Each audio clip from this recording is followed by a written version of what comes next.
વડોદરાના બાજવા ગામ ward number 4ના Angadh સોસાયટીના રહીશો ગંદકીથી ત્રસ્ત થયા છે। વારંવાર રજૂઆત કરવા છતાં મકાન માલિક કોઈ જવાબ આપતા નથી।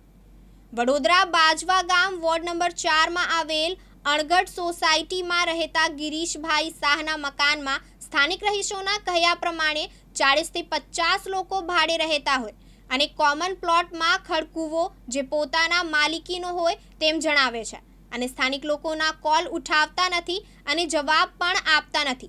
જેને જે કરવું હોય એ કરી લો એવો જવાબ આપે છે। સ્થાનિક લોકો ઘરની સામે ગંદકી થતી હોય છે, પંચાયતે નોટિસ આપી છતાં કોઈ જવાબ આપતા નથી। લોકો હેરાન થઈ રહ્યા છે।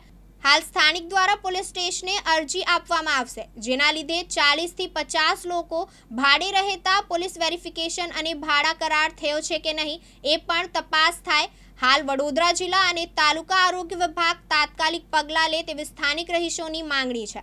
છેલ્લા 2 મહિનાથી અહીંયા આગળ ગંદકીનો જે ત્રાસ ભોગવી રહ્યા છે, અમે અહીંયા બાજુમાં રહીએ છીએ એટલે અમને ખબર પડે કે જે પવનનો એક સુસવાટો આવે તો ઘરના બારી બારણા પણ અમારે બંધ કરી દેવા પડે મેં, એટલે જેથી કરીને આ જે ગટર ઉભરાય છે એનું નિવારણ થાય એના માટે અમે મહેરબાની કરીએ છીએ બધાને। એ મહિનાથી અમે રજૂઆત કરી છે પણ એ ભાઈને ઊંઘ ઉડતી નથી।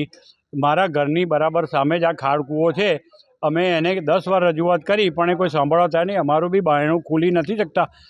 નાના અમે બાળકો ઘરમાં છે એ બી બહાર નીકળી નથી શકતા। તો આ ગંદકી અહીંથી દૂર કરવા માટે મહેરબાની કરી અને આનું કંઈક નિવારણ કરો એ પંચાયત અમે લખીને આપ્યું છે પણ એને કોઈ પંચાયતની કે કોઈની કશી પડી નથી। તો મહેરબાની કરીને આનું આગળ જે કરવું એ કાર્યવાહી કરો। આ જે મકાન માલિક છે ગિરીશભાઈ શાહ, અહીંયા કોમન પ્લોટમાં છેલ્લા 2 મહિનાથી ખાડકૂવો ઉભરાય છે। અમે વારંવાર રજૂઆત કરી, એમને 1-1.5 મહિનો તો અમે આપ્યો કે આજે કરે કાર્ય સોસાયટીના નાતે। પછી અમે કંટાળીને પંચાયતમાં અરજી આપી અને ત્યારબાદ અમે કહેવામાં આવ્યું છતાં પણ હજુ કંઈ એ સાંભળતા નથી, ફોન તો ઉઠાવતા જ નથી।